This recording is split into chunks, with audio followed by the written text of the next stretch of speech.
Voici Michel, licencié sans ménagement par sa patronne qui a été condamnée à indemniser son ancienne salariée et à lui fournir une attestation acédique. Ce qu'elle n'a toujours pas fait. Qu'attendez-vous ce soir de cette émission sans aucun doute? Déjà de récupérer mes papiers qui ne m'ont pas été donnés et de récupérer les sommes exécutoires qu'elle devait me verser mais qu'elle n'a toujours pas versées. Et puis aussi de récupérer un peu comment dire, bon, je me suis fait insulter, je me suis fait rabaisser, donc ma dignité, oui. Nous allons retrouver notre journaliste Benoît Doms. Bonjour Benoît. Bonjour Julien. Alors Benoît, nous allons voir maintenant cette enquête. Un drôle de personnage, visiblement, qui semble avoir le verbe haut et tenir tête au jugement qui la condamne. Effectivement, dans ce reportage, vous allez découvrir le témoignage de Luc et de Michel qui sont à vos côtés, mais également de leurs amis. Et vous allez comprendre, ils se sont tous livrés, ils ont tous joué le jeu. Dans quelle histoire ils se sont mis à cause de cette femme. Et effectivement, c'est un reportage extrêmement touchant, Julien. Ça va beaucoup plus loin qu'un problème entre un employeur et un employé, puisque ça a eu de grandes répercussions sur la vie de famille de cette dame qui était sous emprise. Regardez l'enquête de Benoît Doms maintenant pour Sans aucun doute. Nous allons vous raconter l'histoire d'une drôle d'amitié entre une patronne et son employé. Au début, c'était un plaisir. C'est vrai que je me suis pas rendu compte à quel point je m'enfonçais dans ce travail. Une amitié sans limite qui a plongé une femme et sa famille dans le désarroi le plus total. C'était que ça, sur boulot, sur boulot, sur boulot, quoi. Elle s'est vraiment investie totalement là-dedans et puis tout le reste, il comptait pratiquement plus, quoi. Je sais pas comment j'ai pu me laisser aveugler comme ça. Elle nous a bien menés par le bout du nez, avec ses paroles, sa façon de faire. Elle en avait oublié ses amis, sa famille, tout. Je pense qu'elle m'aurait demandé la lune, j'aurais été la chercher. Non, elle avait changé de personnalité, en fait, c'était plus la même, non. Une femme convaincante qui aurait su jouer de son charisme pour arriver à ses fins. Ça aurait pu casser notre coup. C'est une très grande manipulatrice. Elle s'est fait quand même un peu rouler, hein. Roulée et licenciée en moins de 5 minutes. De toute façon, si t'es pas contente, t'as qu'à foutre le camp. Non mais qui tu te prends? Souvent, elle me disait, oui, t'es comme ma sœur. Putain, mais elle oublie vite, hein, celle-là. Putain, mais t'es vraiment Ah bon? Fais-moi une dégage. De rabaisser les gens comme ça, c'est... Putain. Allez-y, sortez-moi. Allez, dégage. Mais oui, bande de... Ah là là, vous êtes malade, tiens. C'est beaucoup, là. C'est beaucoup. Je lui pardonnerai jamais. Je pourrai jamais lui pardonner.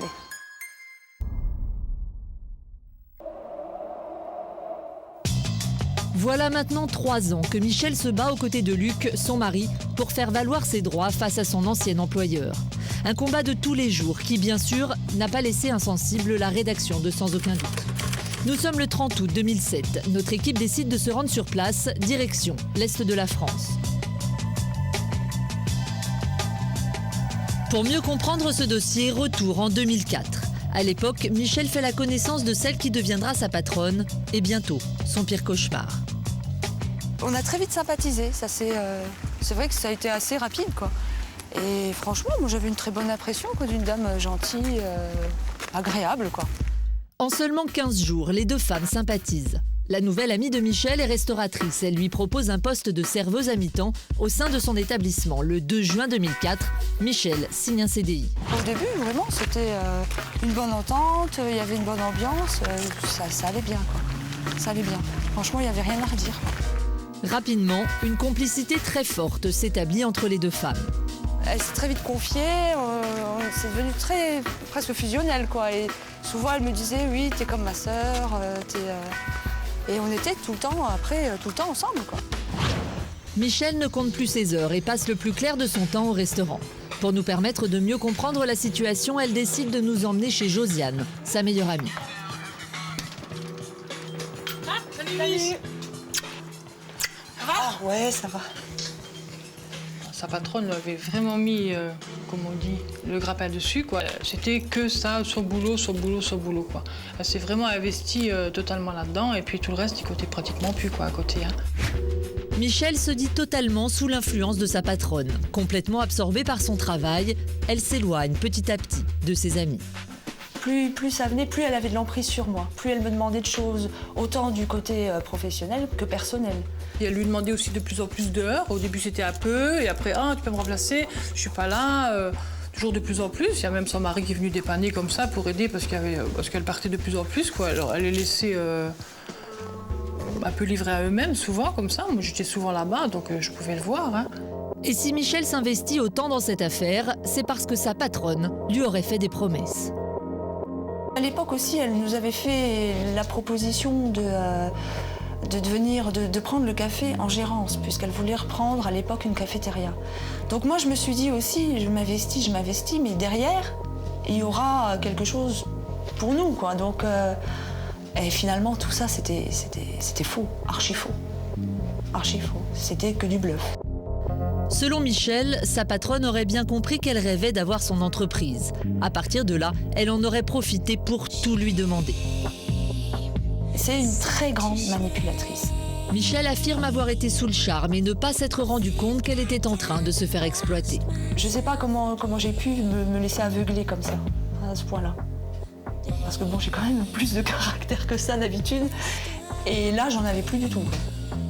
Moi, je l'aimais pas du tout comme ça. Et bon, j'ai tenu bon parce que je suis son amie. Je dis, je vais pas la lâcher parce que je me dis, un jour ou l'autre, ça va s'arrêter. Non, elle avait changé de personnalité, en fait. C'était plus la même, non. En seulement quelques mois de travail, Michel s'est complètement isolé de ses amis et commence même à oublier sa propre famille. Son couple est en péril. Pour moi, personnellement, c'était dur. C'était dur parce que moi, je la voyais pratiquement plus. Je faisais pas mal d'horaires de travail. Et en plus, après les horaires de présence avec elle, oui, c'était quasi... j'étais très peu chez moi à l'époque. Ou si je voulais la voir, il fallait que j'aille au café.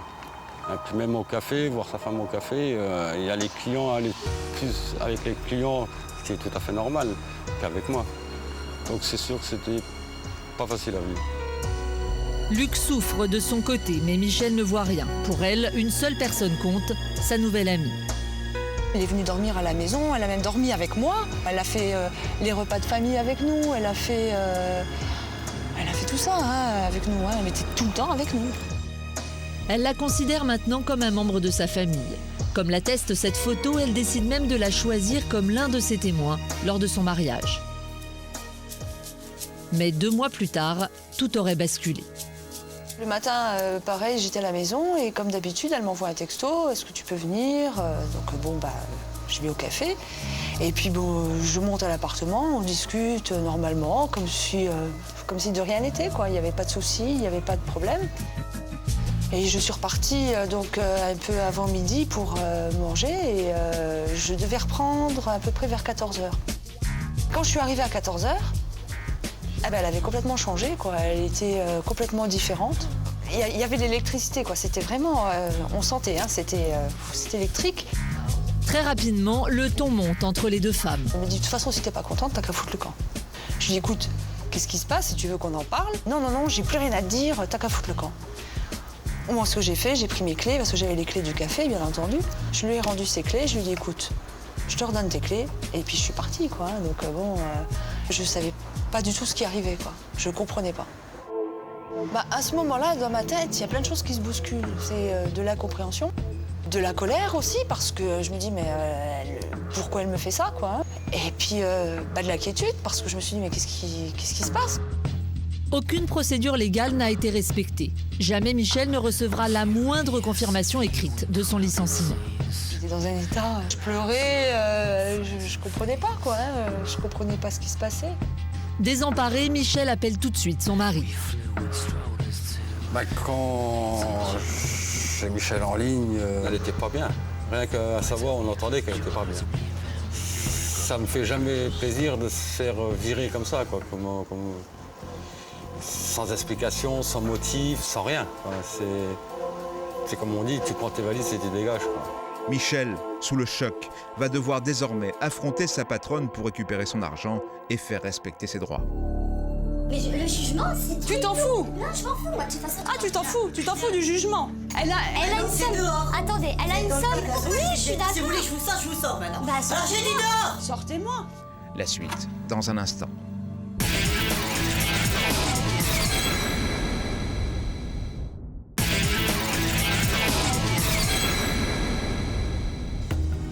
Michel a été licencié en moins de 5 minutes par sa patronne qui par ailleurs était son amie. Voici la suite de notre document. ça me fait jamais plaisir de se faire virer comme ça, quoi. Sans explication, sans motif, sans rien. C'est comme on dit, tu prends tes valises et tu dégages, quoi.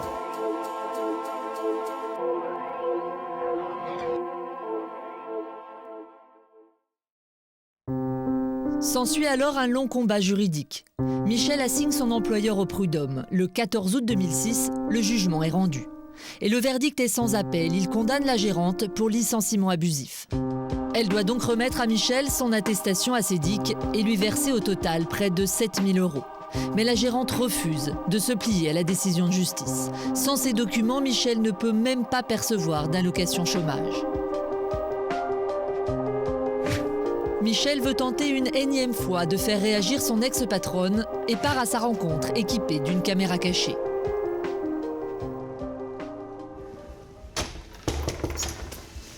Bonjour. Je voudrais te voir si c'est possible. Bonjour.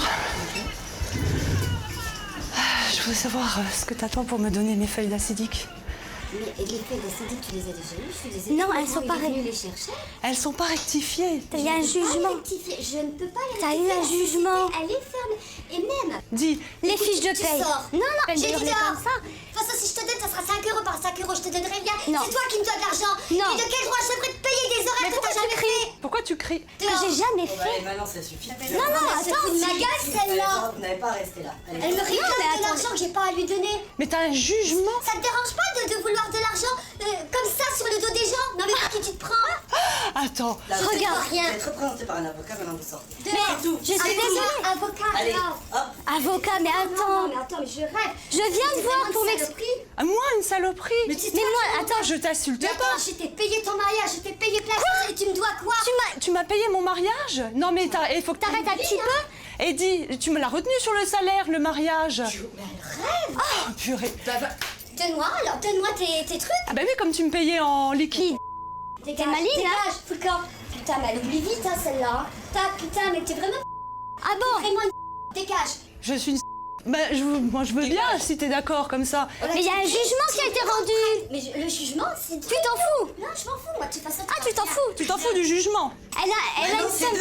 Attendez, elle a une somme... Oui, je suis d'accord. Si vous voulez que je vous sors maintenant. Bah, Alors j'ai dit dehors. Sortez-moi. Putain, bah, allez-y, sortez-moi. Allez, dégage. Mais oui, bande de... Ah là là, vous êtes malade, tiens. Ah bah, ils m'ont mis dehors. Ils m'ont jeté dehors. C'est beaucoup, là. C'est beaucoup. Surtout de dire... De rabaisser les gens comme ça, c'est... Avec tout ce qu'on a fait... Très bon. L'émotion est trop forte. Michel craque. Aucune solution ne semble aujourd'hui envisageable.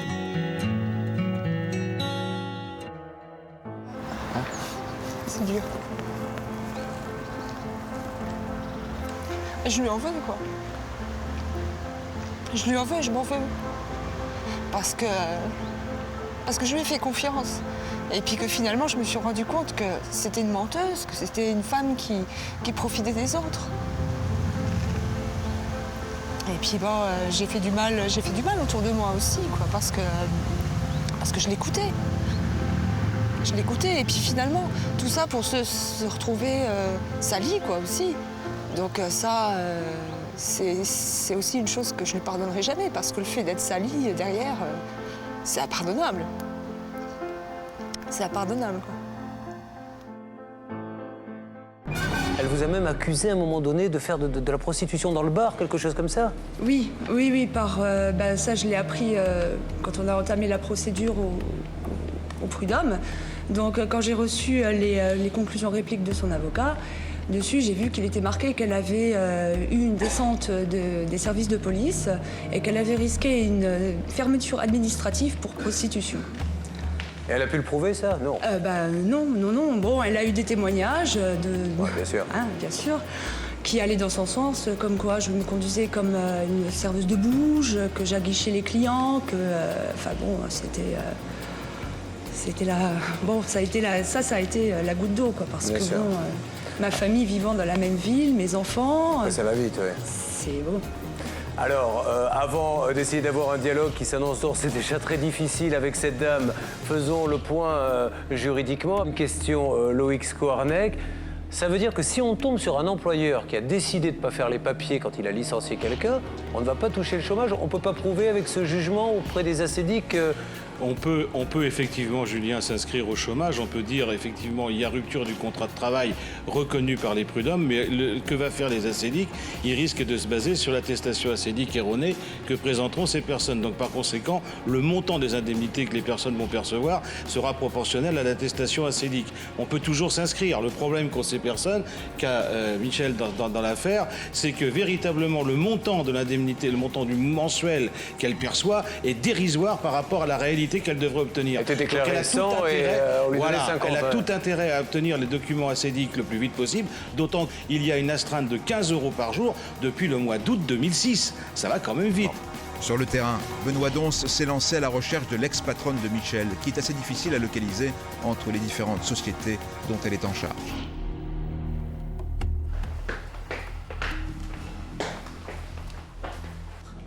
Au revoir. Bonjour. Oui, Bonjour madame, je me présente, je suis journaliste à l'émission Sans aucun doute pour Julien Courbet. Il voulait vous parler, juste vous faire un petit mot, je peux vous le passer? Allô? Oui? Bonjour, désolé de vous déranger. Merci de me prendre au téléphone. Alors, vous devez être surprise, je vous explique en 2 mots. Dans le cadre de la préparation de l'enregistrement de l'émission Sans aucun doute, un dossier m'a été soumis et plutôt que de dire n'importe quoi, je préfère toujours m'adresser aux différents protagonistes pour avoir les versions des uns et des autres. Alors, il s'agit de Michel, qui a été votre employé dans le bar et qui nous dit, et on l'a vu, on l'a constaté, avoir un jugement des prud'hommes vous condamnant à lui payer une certaine somme avec une astreinte, je crois, qui augmente de jour en jour et cette somme-là ne serait pas réglée. Alors, Elle ne peut pas être réglée si on appelle. Oui, mais vous savez que vous avez bien lu le jugement, votre avocat a dû vous l'expliquer. Mais bon... Il n'est pas suspensif, quoi. Non, les procédures, elles sont bloquées. Non, mais madame, les procédures sont peut-être bloquées, mais sur le jugement, je crois qu'il est marqué. Il est exécutoire, ce qui veut dire que quoi qu'il se passe en appel, dans un premier temps, on doit payer la somme. Et si en appel, vous gagnez, elle devra vous rendre la somme. Mais un jugement exécutoire, c'est ça, il doit être payé tout de suite après. C'est surtout les papiers. J'ai pas vraiment envie de parler avec vous de ça. De toute façon, je règle le problème devant la justice, moi. Oui, mais avant qu'elle déclenche les huissiers et tout ça. Simplement, madame, au-delà de l'argent... Je céderai pas.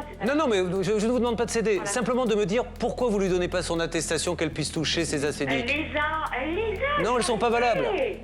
Elles sont pas valables, madame. Mais c'est qu'elles sont valables. Non. Mais pourquoi? Je ne peux pas refaire une attestation qui n'est pas valable. Il faut arrêter. Mais alors pourquoi le tribunal vous a condamné à lui faire, madame? Pourquoi le tribunal vous a condamné à lui faire? Parce qu'à l'époque, le tribunal ne savait pas qu'il n'y avait plus d'entreprise. Il n'y a pas d'entreprise. Je ne peux pas faire falsifier des faux papiers quand même. Sur le nom personnel. Loïc Skoarnek. Bonjour madame. Bonjour madame. Il y a quand même un petit problème, c'est que dans le jugement, il y a une condamnation en nom personnel, premièrement. Deuxièmement, ce n'est pas parce que l'entreprise n'existe plus. Loïc Skoarnek ne peut pas le deviner, mais il parle dans le vide. La patronne a rendu le téléphone à Benoît Donse et ne veut plus s'exprimer. Pour nous, il est essentiel de savoir si cette femme est propriétaire de son entreprise. Si c'est le cas, elle doit pouvoir payer Michel. Attendez, Benoît, c'est très important, Benoît, pardonnez-moi, mais faites-vous confirmer, la boutique lui appartient bien. Le fonds de commerce... Madame, effectivement, elle est propriétaire de cette entreprise. Bon, est-ce qu'il est vrai, demandez-lui s'il est vrai qu'il y a eu des accusations de prostitution la concernant? Ah oui. Excusez-moi, j'ai pas entendu. Est-ce qu'il y a eu des accusations de prostitution la concernant ou de choses comme ça Les accusations de prostitution, c'est quelque chose de faux ou vous confirmez c'est bien? C'est une grosse mytho. Je vous assure que vous vous êtes embarqué dans une sale histoire.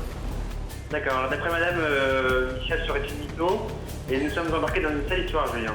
Bon, essayez de parler un peu avec elle, sinon après qu'elle me ment. À tout à l'heure, Benoît, merci. Ok, à tout à l'heure.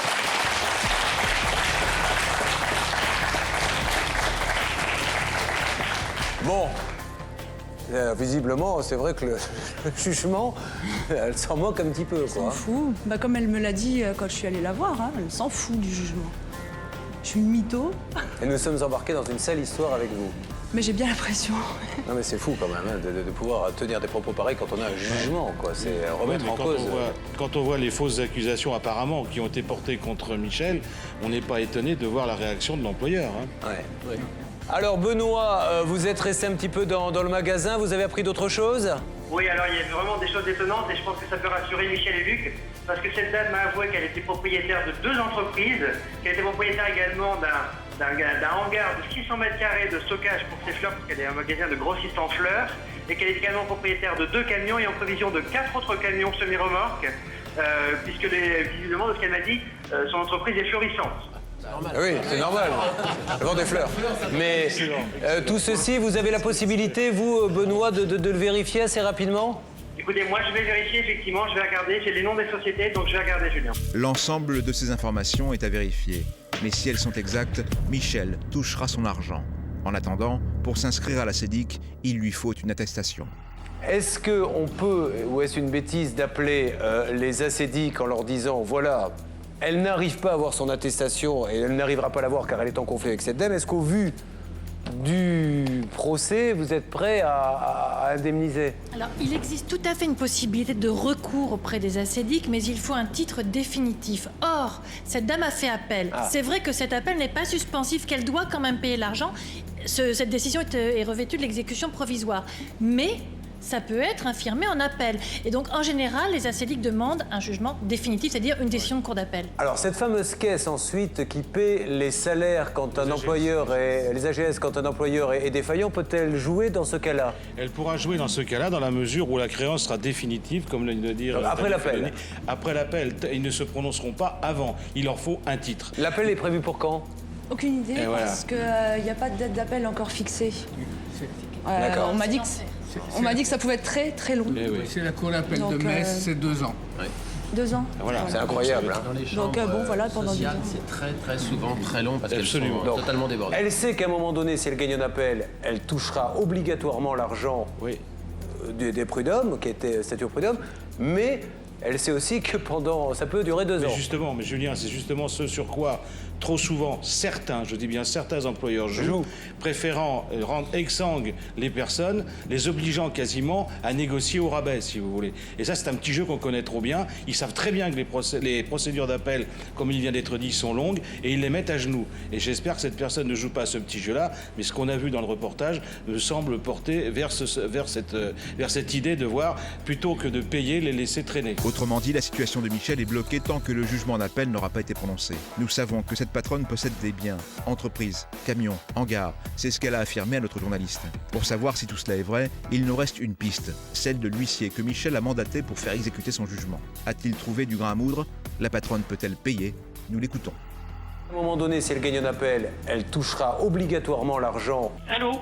Maître? Oui, bonjour monsieur. Bonjour, je suis Julien Courbet de l'émission Sans aucun doute sur TF1. Je vous écoute. Alors, d'après la dame donc, qui doit de l'argent et qui, je crois, a décidé de mettre un point d'honneur à ne pas rembourser, elle a dit à l'un de nos journalistes qu'elle possédait plusieurs sociétés, un hangar, 2 camions-citernes. 2 semi-remorques, exactement. Parce qu'elle a un magasin de fleurs, mais elle est grossiste, je pense, donc elle doit faire du transport de fleurs, etc., avec hangar et camions et tout ça. Est-ce que ça, maître, vous en aviez eu connaissance vous-même? Alors, je vais vous dire, il y a une enquête qui a été faite au niveau du fichier national des cartes grises, où cette dame n'apparaît pas comme titulaire ou comme propriétaire d'un véhicule terrestre à moteur. Donc, il est possible qu'elle possède, qu'elle utilise plus exactement des véhicules, mais qui ne sont pas immatriculés à son nom. Alors peut-être sont-ils en leasing, en location-vente, ou je ne sais pas. Mais ils ne lui appartiennent pas, d'après les enquêtes diligentées au fichier national des cartes grises. Et en tant que gérante, elle n'apparaît que sur le magasin de fleurs? En tant que gérante, oui. L'ex-patronne de Michel semble avoir parfaitement organisé sa défense. Rien officiellement ne semble lui appartenir. Elle serait donc insolvable. Cependant, l'huissier a découvert une faille dans l'organisation de cette dame. Le seul véritable moyen de pression que nous ayons et qui pourrait, à mon avis, être efficace, c'est qu'elle est propriétaire, également en communauté, de biens immobiliers une hypothèque judiciaire vient d'être inscrite. Et moi, je pense que si cette dame ne donne pas suite, il faudra se diriger vers la procédure d'adjudication immobilière, qui est, à mon avis, le seul moyen de la faire réagir. Mais vous, maître, dans ces cas-là, qui prend et à quel moment prend-on la décision de faire vendre les biens immobiliers? Quand on est épuisé tous les recours, ou vous pourriez décider de le faire dès maintenant? C'est quand même une mesure d'exécution particulière et lourde.